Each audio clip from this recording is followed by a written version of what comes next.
welcome back to the Ancient Tree Research Project. This is part 2 for the giant cedars of Lebanon. If you have not watched part 1, please do so when you can. Then this video will make a little bit more sense.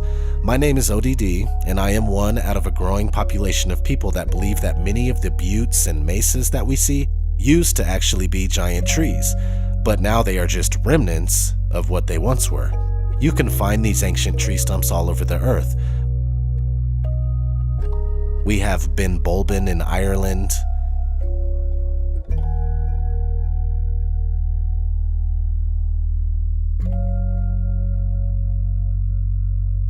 Jugurtha tableland in Tunisia,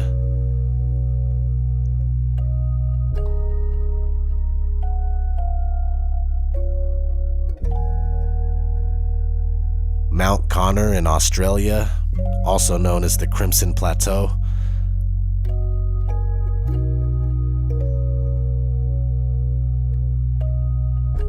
Mount Garfield here in Colorado, where I live, which is the New World Order headquarters for North America.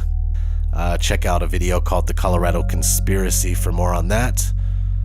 Next, we have the Superstition Mountains in Arizona.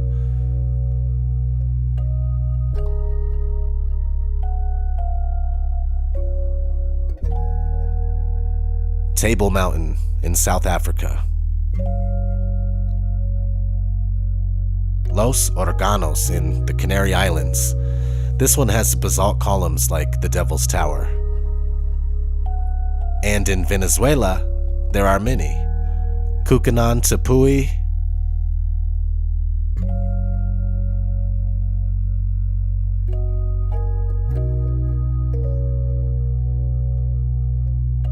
Mount Roraima,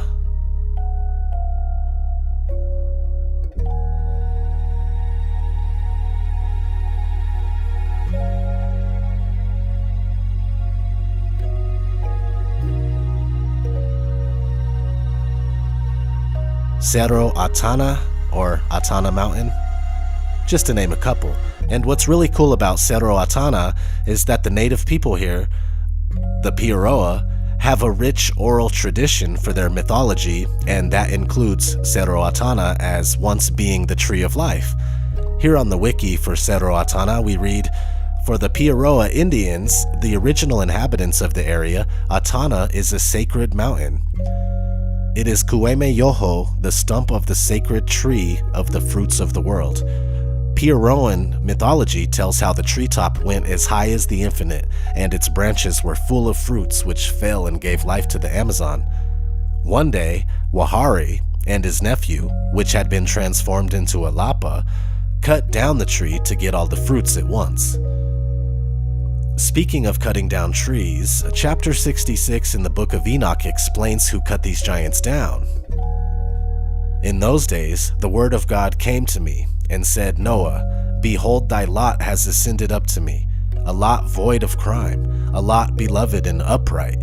Now then shall the angels labor at the trees.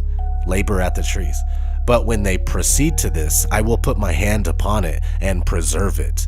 The seed of life shall arise from it, and a change shall take place, that the dry land may not be left empty. I will establish thy seed before me forever and ever, and the seed of those who dwell with thee on the surface of the earth. It shall be blessed and multiplied in the presence of the earth, in the name of the Lord." Specifically, angels labored at the trees translates to Nephilim cut down the trees. And then God stepped in to preserve the seed, which is why we still have trees. Granted, they are no longer the humongous size that they once were. Also, another interesting thing that I found comes from a book called Patriarchs and Prophets by Ellen G. White. In chapter 7, The Flood, it says this: "In the days of Noah, a double curse was resting upon the earth in consequence of Adam's transgression and of the murder committed by Cain. Yet this had not greatly changed the face of nature.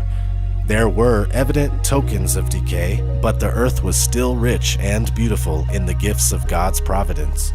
The hills were crowned with majestic trees, supporting the fruit-laden branches of the vine." Nah, I'm just kidding. The vast garden-like plains were clothed with verdure and sweet with the fragrance of 1,000 flowers. The fruits of the earth were in great variety and almost without limit. Yummy. The trees far surpassed in size, beauty, and perfect proportion any now to be found. Their wood was of fine grain and hard substance, closely resembling stone, and hardly less enduring. Gold, silver, and precious stones existed in abundance. So you hear that? The trees far surpassed in size, beauty, and perfect proportion any now to be found. That just means that the trees were way bigger back then. Their wood was of fine grain and hard substance, closely resembling stone. Oh, hey, there's Rosette. What's up, Rosette? Mahalo, O.D.D. Now, part of Shadie's trip to Lebanon was sitting with monks and hermits and learning a lot about the history of the land and cultures, from Islam to Christianity, right down to the secrets of Freemasonry.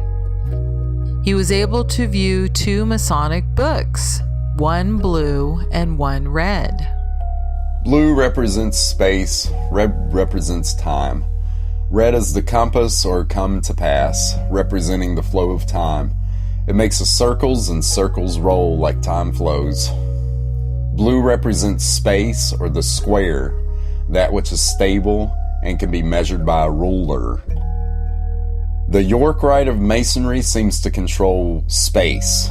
The Scottish Rite, the time and the flow of blood, meaning the people through controlling information like media, schools, and control the flood of blood also through alchemy with drugs, food additives, chemtrailing, fluorides, vaccines, etc.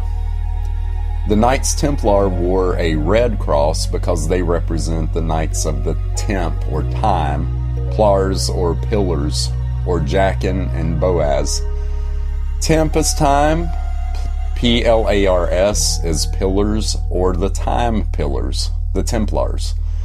They are the keepers of the time or the knowledge collected through the time of man. They are the priests that rule over the knowledge. They control the churches, religions, law, science, media, medicines, and transportation. The blue cross of the Templars are the space keepers. They deal with commerce, trade, money, and regional influences like countries.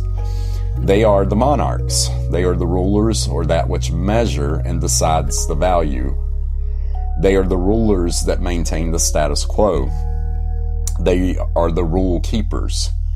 The law, Thelaw, or switch the letters around and have Wealth, or wealth. Those things outside of time but possessed by time. The blue bloods, the men in blue or the police, the military, the protectors of the space that the Masons seem to believe they somehow own through their creation of a completely false paradigm of information and force used to enslave the cowan and profane. Yeah, right. This also relates to the insurance company called the Blue Cross and Blue Shield, and those who deal with the emergencies or time-related issues are the Blue Cross. The red crosses we see on ambulances and such are because time is of the essence in a hospital or ambulance. Red Cross takes the blood through donation, regulates the emergencies, and are out in the active physical environment dealing with people, drugs, vaccines, and medicines or alchemy. The Blue Cross regulates space-related issues such as insurance to cover all space as it might be needed and issues dealing with money. Notice this one is blue. Now listen to what is written in Night Kadash, the same chapter we recited in part 1 about the blue degrees. The blue degrees are but the outer court or portico of the temple. Part of the symbols are displayed there to the initiate, but he is intentionally misled by false interpretations. It is not intended that he shall understand them, but it is intended that he shall imagine that he understands them. Their true explication is reserved for the adepts, the princes of masonry. The whole body of the royal and sacerdotal art was hidden so carefully, centuries since, in the high degrees, as that is even yet impossible to solve many of the enigmas which they contain. It is well enough for the mass of those called Masons to imagine that all is contained in the blue degrees, and whose attempts to undeceive them will labor in vain, and without any true reward violate his obligations as an adept. So the blue book represents the outer portico of the temple, while the red book represents the inner portico. The initiate learns of the outer portico, while the master mason knows the inner portico, the true secrets. Like Albert Pike's Morals and Dogma, which is a red book, right? So he's a master mason. He knows the inner portico. Pike's great work, his magnum opus, his red book. Carl Jung wrote a book he called The Red Book, and that is his book of enlightenment, going through the colors of alchemy: black, white, yellow, red, in that order. Jung started with his black book. Now, is the red book the Masons' book of enlightenment, their book of alchemy? From the wiki, the magnum opus, alchemy, it originally had 4 stages: negrito, a blackening or melanosis; albedo, a whitening or leucosis; citrinitas, a yellowing or xanosis; rubedo, a reddening, purpling or iosis. Notice purpling, like the Phoenician purple. So the red book was Jung's magnum opus, his great work. The giant cedar shows up in the red Masonic book written in Arabic, the language of Lebanon.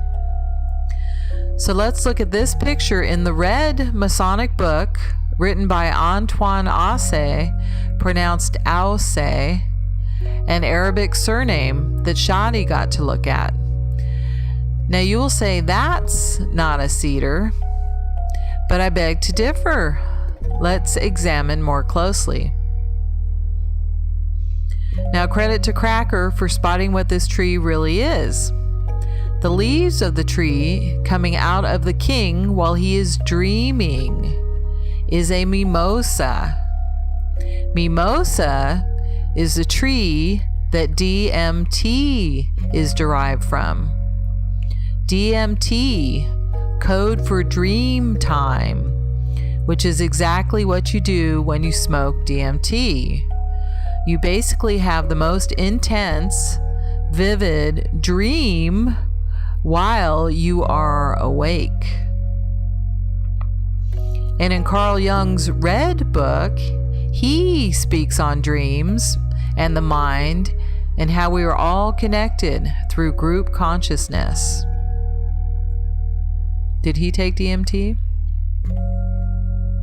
Acacia and mimosa tree species are very closely related. They both contain extractable DMT through different methods. The acacia acts more as an active ingredient to ayahuasca brew. The ayahuasca is the female energy, or the MAOI. Notice the reference to MOAI, like the statues on Easter Island, or the Moai, which many of the statues look to be female and have breasts. And the chacruna leaf is the male energy part of the ayahuasca brew containing the active DMT. This means that the ayahuasca brew could be produced regionally depending on the plant species available. And here's how it would work. The ayahuasca vine could easily be replaced with Syrian rue seed extract, which is made by boiling the seeds in acidic liquid or lemon juice or vinegar. The DMT could be extracted through similar methods from the acacia or the mimosa tree. Several species of acacia tree are common to the Middle East. Acacia is considered sacred in those lands, it seems. Shadie would know more about this since he actually lives there and knows the traditions truthfully and without biased information. The picture's caption in Arabic reads, "The head will reach the sky like Babel Tower. No king can defeat it." Well, when you are on DMT, the DMT is in control, not you. So no king could defeat it. It will take you to the sky, to dreamland, to another dimension. The verses in 1 Corinthians 1 relate to this. The foolishness of God are those things which are undefined, containing all possibility. It is greater than that which is defined. Its potential is greater. When you do DMT, you see things that language is not capable of replicating in a reasonable way. That's why people are at a loss for words when they do it, because no words are capable of describing it. Those undefined tachyon waveforms are uncollapsed quantum potential existing outside of the limitations of time, space, and matter. What we experience are the possibilities we see changing as a flow of undefined information in a realm without limitation when we are in the DMT state. You can see how these verses speak of this, that no flesh shall glory in his presence. Ego is not something you want to cling to when you're in a DMT state, nor are those things that are defined by authority of man. Since this realm is one that is not limited by time, space, and matter, no king can rule over it. Rulers define, and that is something that no ruler could measure, define, control, nor put into words sufficiently. And this is 1 Corinthians 1, verse 25. Because the foolishness of God is wiser than men, and the weakness of God is stronger than men. For ye see your calling, brethren, how that not many wise after the flesh, not many mighty, not many noble, are called. But God hath chosen the foolish things of the world to confound the wise, and God hath chosen the weak things of the world to confound the things which are mighty, or think they're mighty. And the base things of the world and the things which are despised hath God chosen, yea, and things which are not, to bring to naught things that are, that no flesh should glory in his presence.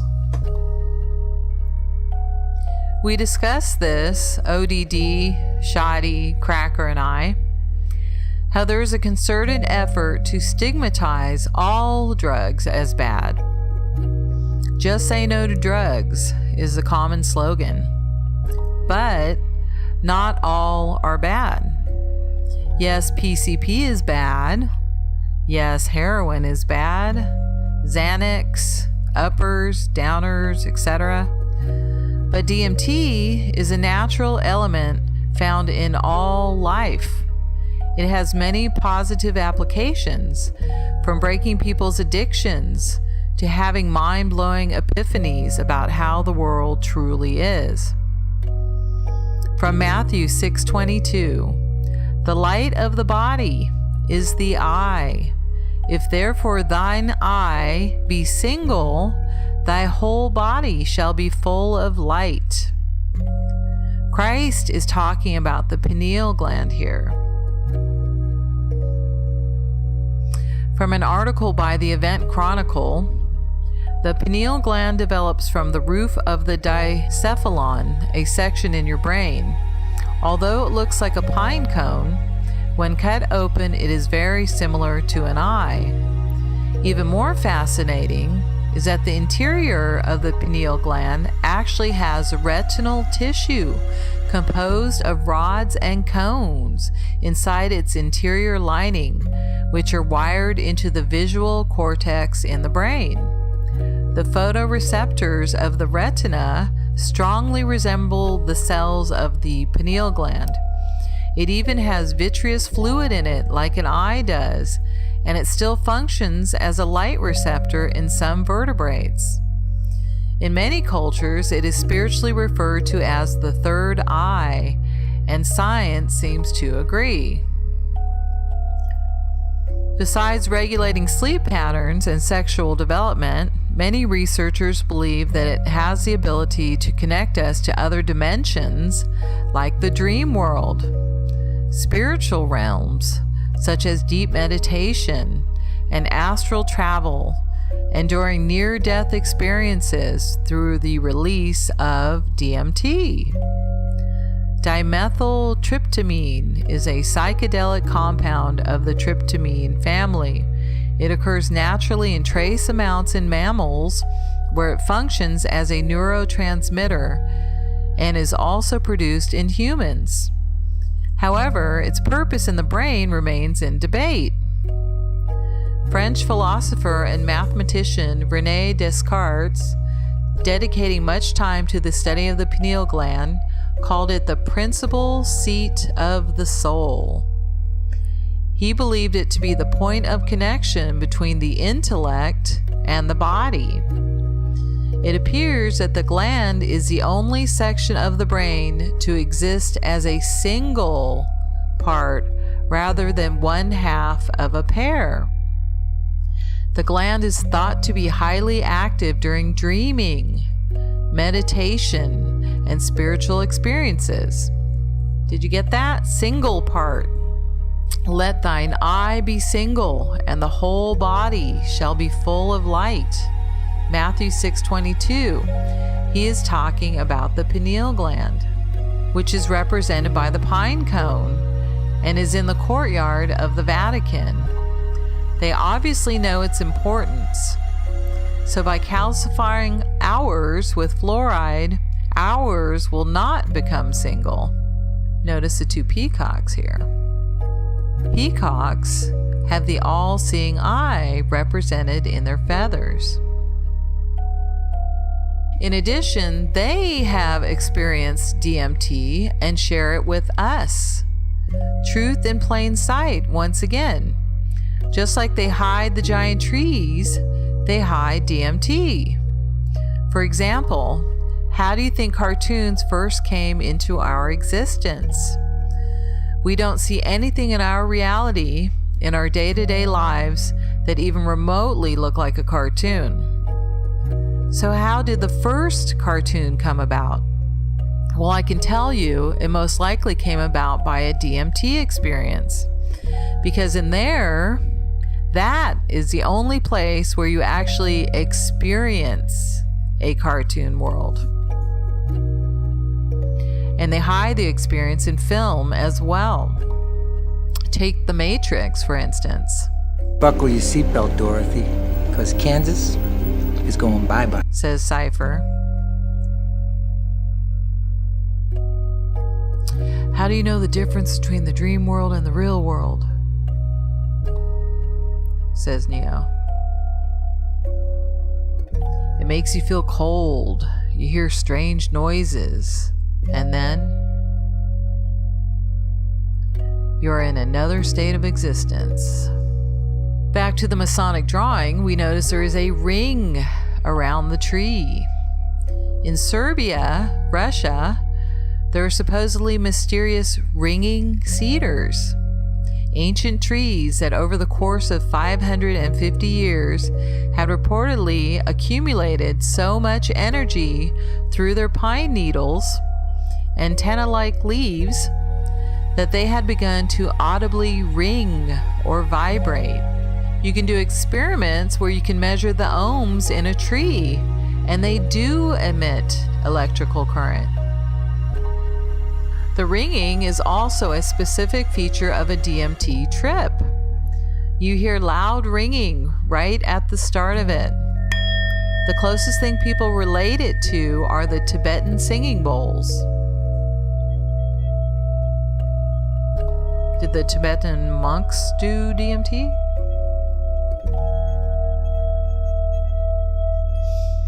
What is also remarkable is the connection between Australia and Lebanon. Did we mention yet that Shadie lives in Australia but is from Lebanon? We have the DMT from Lebanon, and we have the dream time of the Aborigines. The Ab, God, origins from Australia. Dream time, D, ReamTime. So we have DMT encoded in the word Dreamtime. And in Aborigines, we have Ab, which is another word for God, and Origines or origins, God's original people.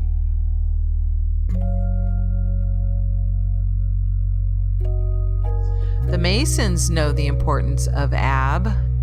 They use it in their most infamous saying, Ordo Ab Chaos, which they say means order out of chaos. But have you ever looked closely at this verse?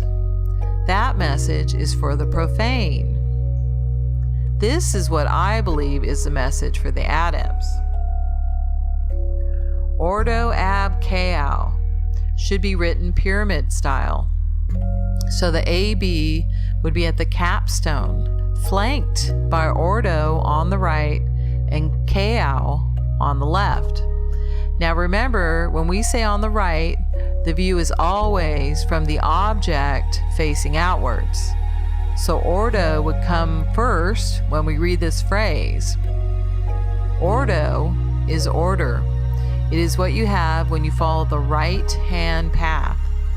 It is on the right. Chaos is on the left for the left hand path, the path of chaos and destruction. Now both Ordo and Chaos have 4 letters each and are on the same level. So for the Masons, they see the 2 states as equal. One represents Christ, Ordo, and one represents Lucifer, Chaos. The Ab at the top is the prime creator. To them, he is both male and female, represented by the A for alpha and the B for beta, like Adam, male, and Eve, female. So they're androgynous God at the top. Read the writings of Manly P. Hall, honorary 33rd degree Mason, for more on this. Notice 16 stars on the right, 16 stars on the left. Together equal 32, with the 33rd star as the capstone. 16's digital root is 7. 1 plus 6 equals 7. So you have the 77 code in the stars. 77 is code for Lucifer and Satan. Lucifer is represented by the white pope, and Satan is represented by the black pope. They're 2-headed Janus god, depicted here in the double-headed eagle. The Templar cross over the crown shows they are in control of the crown, both temporal and spiritual power. They hold both keys to this world. God is my right, written in Latin below, meaning they believe it is their right, their might, to become like gods. That is the whole goal of the great work, to usurp God and become gods in their own right. It is also a play on the word right, because right in God is my right is implying Christ. Christ is God's right-hand man. So they use the alternate meaning of right to usurp Christ. If you take a closer look at Devil's Tower, you will notice it's been stripped of its external bark. For centuries, Aboriginal, African, and Native Indians used trees as well as plants to make medicine using bark, branches, and leaves to cure all their sicknesses. Things like adjusting their body temperature to cold were essential, as clothing wasn't a thing. Just as sacred as marijuana is on healing cancers and disease, every plant and tree on earth has the potential to heal the human body. Like all natural life forms, people and plants all start off in darkness, whether it's in the soil or in the womb. With the right water, nutrients, sunlight, and chemistry, they all become their own beings or creators. So where does the human body get the chemical or the ingredients from? From the sun, the moon, and the stars. In the Bible, it says, "The stars, let them be for signs and seasons." The stars and their corresponding elements are found on the periodic chart. This is why certain plants and animals are found in one area of the world and other species are found elsewhere. The environment itself is a natural process through light, sound, vibration, and communication, which creates an ecosystem. This is known as sonoluminescence, the voices of the heavens. These stars and chemical reactions are also found within the functions of the human body through the firmament that we call our skin. The skin is the largest organ of the human body. It absorbs everything. Remember, you are what you eat. When a mother is pregnant carrying her baby, the motion of the skies, the alignment of the stars, the temperature of the moon and the earth and the sun all play a major role in developing the human body and soul. These are known as the 12 tribes of Israel in the Bible. Israel meaning Isis, Ra, and El. These are also our 12 zodiac signs or horoscopes. The stars are for signs and seasons. While your parents' DNA play the physical role to a certain extent, it's just like baking a cake. Adding ingredients actually comes from the elements of the stars above. The sun is the furnace and the end result is the firmament, the armor of God. Everything from a laugh, smile, or tear has as much chemistry to it as making a coffee. The process of deoxidization caused by the flood in Genesis created a stone age, a new age of material, like a caveman discovering fire. The people who learned to master the alchemy or the stars ended up writing our history. Enter the Freemasons. For example, DMT is made of branches and plays a major role in Masonic rituals. Also, in the construction of Tower of Babel, they had to use the furnace to make bricks. Now we know the Masons love to hide truth in plain sight, and they didn't fail us when it comes to the mimosa. Look here, in Horton Hears a Who, a mimosa flower. And here, the teacher is a mimosa flower. The mimosa teaching us.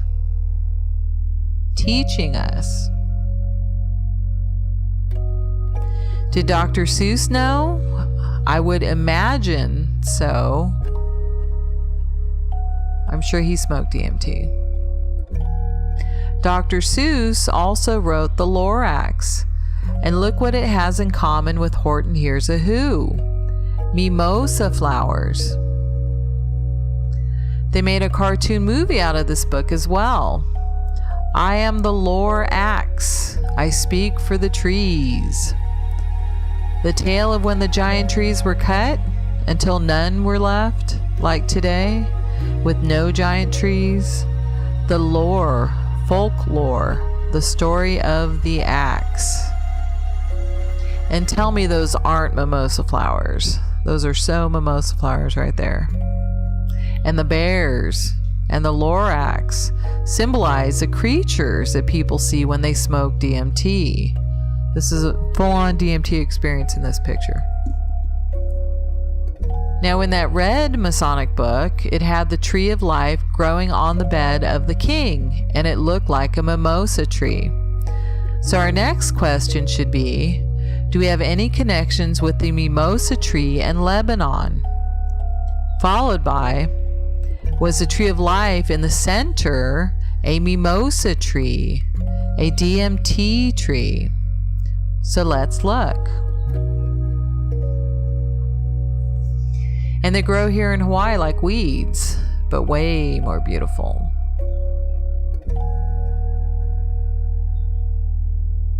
So I did some searching and found that the mimosa tree is called the sunt or sunt tree in the region of Phoenicia and is a shittim wood in the Bible. So I did find it in the area of Lebanon and Israel, and that it grows prolifically on the east bank of the Dead Sea, with Qumran just across on the west bank. Remember Qumran? The location of the Dead Sea Scrolls in a cave that looks like a giant tree cut? So the acacia wood is the mimosa wood, and I looked to see if the cedar is connected to the acacia and if there is a genus that is mimosa. And look what I found. There is. So does this mean that the ringing cedars, the giant cedars cut, were mimosa cedars and not the traditional cedars depicted in the Lebanese flag? And guess what the national flower of Australia is? The golden wattle, or cedar. The golden wattle with mimosa flowers in yellow. Notice how it looks just like a yellow version of the mimosa. See, even the little leaves look like the mimosa. And that's why the thistle is the official flower for Scotland, because it looks like the mimosa as well, although it is not, mimicking mimosa. Truth hidden in plain sight. They worship this plant and make it their national flowers. I found this interesting. In the Philippines, it lists the acacia, A-K-A-S-Y-A, as a medicinal plant. Acacia is phonetically the same as acacia, A-C-A-C-I-A.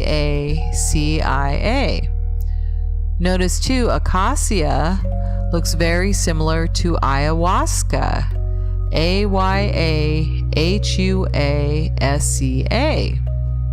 Ayahuasca would be a form of DMT, but with added ingredients to extend the experience.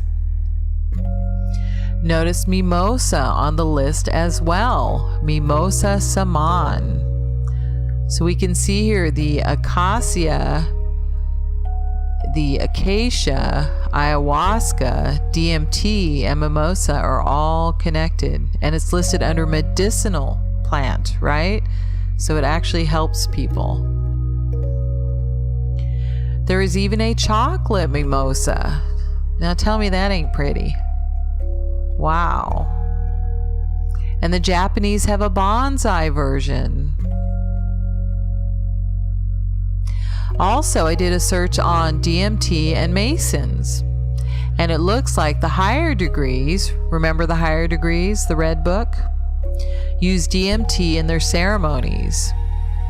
From the Reality Sandwich article, in their daring book, Mushrooms, Myth, and Mithras, author Ruck, Hoffman, and Seldrin made a bold attempt to interpret the founding myth of Freemasonry in an ethnobotanical context, seeing in the allegory of Grand Master Hiram Abiff's raising a possible allusion to a ritualized harvest of acacia root. The murdered body of Hiram Abiff, a master mason and master of works on Solomon's temple, was raised from his resting place beneath an acacia sprig, which marked the spot to those who would be sent by King Solomon to search. After the interred corpse of Hiram was found, Solomon himself went to the site to recover the body. Feeling beneath the ground at the site of the acacia, the king felt Hiram's hand. In the process of recovering his corpse, he first used the grip of the entered apprentice, then that of the fellow craft, but twice felt the skin slipping off Hiram's hand. Finally, Solomon used the grip of the master mason to raise the corpse. In the ethnobotanical context, we feel that this myth is a description of a ritualized acacia harvest. We note that the subterranean root bark of acacia and mimosa species are known to contain high levels of dimethyltryptamine, an entheogen which is strongly psychoactive when extracted and inhaled, and which is easily combined with other sacred entheogenic plants and consumed as a potion. Now let's go back to our image of the king lying in the bed with the tree upon it from the Red Masonic book. Remember, the Red Book is a great work, a book of occulted knowledge. And so makes sense the author would include dream interpretations from the Bible, from the book of Daniel. We know it's in reference to Daniel because the picture looks so similar to this 15th century painting from France of King Nebuchadnezzar's dream of a tree. It speaks of a giant tree. Daniel 4. These are the visions I saw while lying in bed. I looked, and therefore before me stood a tree in the middle of the land. Its height was enormous. The tree grew large and strong, and its top touched the sky. It was visible to the ends of the earth. Its leaves were beautiful, its fruit abundant, and on it was food for all. Under it the wild animals found shelter, and the birds lived in its branches. From every creature was fed. In the visions I saw while lying in bed, I looked, and there before me was a holy one, a messenger, coming down from heaven. He called in a loud voice, "Cut down the tree and trim off its branches, strip off its leaves and scatter its fruit. Let the animals flee from under it and the birds from its branches. But let the stump and its roots, bound with iron and bronze, remain in the ground, in the grass of the field." Is this El Erez, the giant cedar of Lebanon, symbolic of the tree of life at the center of our world? Notice all the animals lived in the giant tree. Let him be drenched with the dew of heaven, and let him live with the animals among the plants of the earth. Let his mind be changed from that of a man, and let him be given the mind of an animal, till 7 times pass by for him.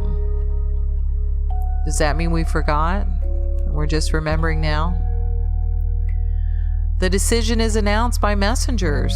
The holy ones declare the verdict, so that the living may know that the Most High is sovereign over all kingdoms on earth, and gives them to anyone he wishes, and sets over them the lowliest of people. Daniel interprets the dream. Your Majesty, you are that tree. You have become great and strong. Your greatness has grown until it reaches the sky, and your dominion extends to distant parts of the earth. You will be driven away from people and will live with the wild animals. You will eat grass like the ox and be drenched with the dew of heaven. 7 times will pass by you for you until you acknowledge that the Most High is sovereign over all kingdoms on earth and gives them to anyone he wishes. The command to leave the stump of the tree with its roots means that your kingdom will be restored to you when you acknowledge that heaven rules. Therefore, Your Majesty, be pleased to accept my advice. Renounce your sins by doing what is right, and your wickedness by being kind to the oppressed.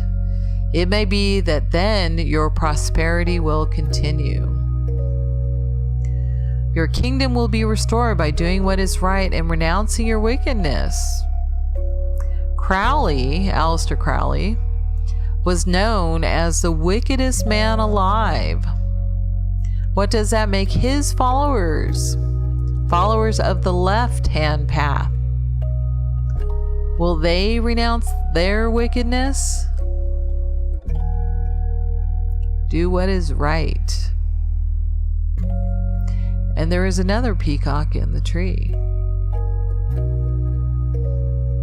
Genesis 4. Cain and Abel.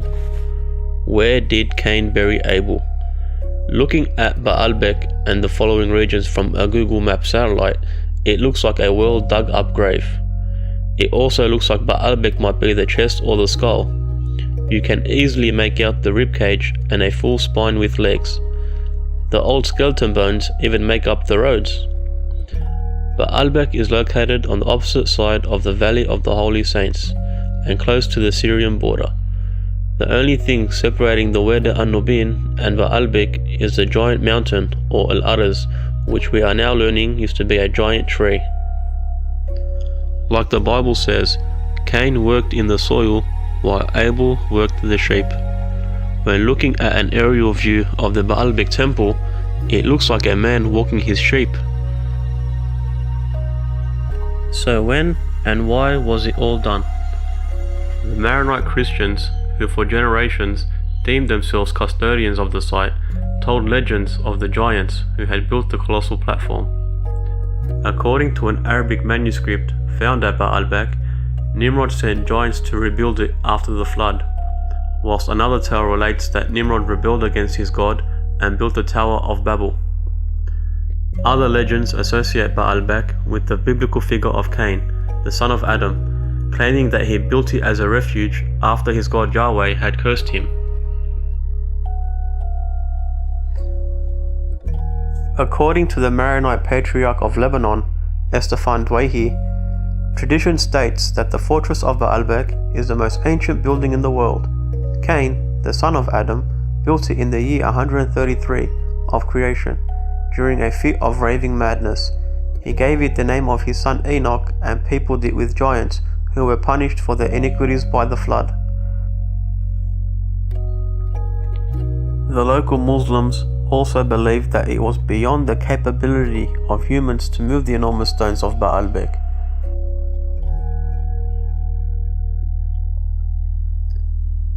Could the temples of Baalbek be the shrine that Cain built for Abel? They are conveniently located under the giant tree. Or did Nimrod come here and continue to build Babel after the flood, like the Maronite faith and the Bible strongly suggests? Or could it be where Freemasonry all began? The Masonic books that I had a look at while in Lebanon specifically focused on the books of Ezekiel, Daniel, Nehemiah, Nimrod, and Babel. Or did God take the giant trees and store them at Antarctica, as written in Job, for times of trouble and war? The book of Job, chapter 33, verse 22 clearly states, "Hast thou entered into the treasures of the snow, or hast thou seen the treasures of the hail, which I have reserved against a time of trouble, against a day of battle and war?" So if you made it this far, we really want to thank you for watching the Ancient Tree Research Project, Giant Cedars of Lebanon. If you are new to this idea, then watch a video called No Forests on Flat Earth. It's the video that changed everything when it came out in 2016. Also, Rosette has a playlist of her own videos called There Are No Forests Decoded. Be sure to check that out. I completely understand that this sounds crazy, and even I wanted nothing to do with it when it first came up. But the more you look into it, the realer it gets.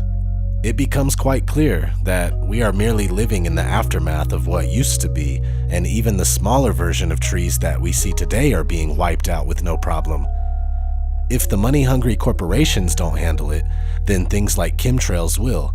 They are rapidly destroying our environment while the politicians yell global warming and blame you. It's just sad, really, and at times it seems that there's nothing you can do, but there is something that you can do. While you are here, you can be your best and treat yourself, your friends, your family, and your surroundings with respect. You can make others aware that are around you so that they can make better choices for themselves. Sharing is caring. The fact is, whatever is happening here on Earth is something that is meant to play out a certain way. This is why there are so many synchronicities. This is why the Bible contains so much truth and prophesizes what's going on in the world today. We seem to be trapped in an endless cycle, and we always will be unless we get it right, and we far from have it right this time around. The messed up thing is that the world is only going to get worse unless you decide to make a change. Every individual counts in the whole. So start being a better person today and quit letting the psychopaths that use money to enslave you control your mind and what you think.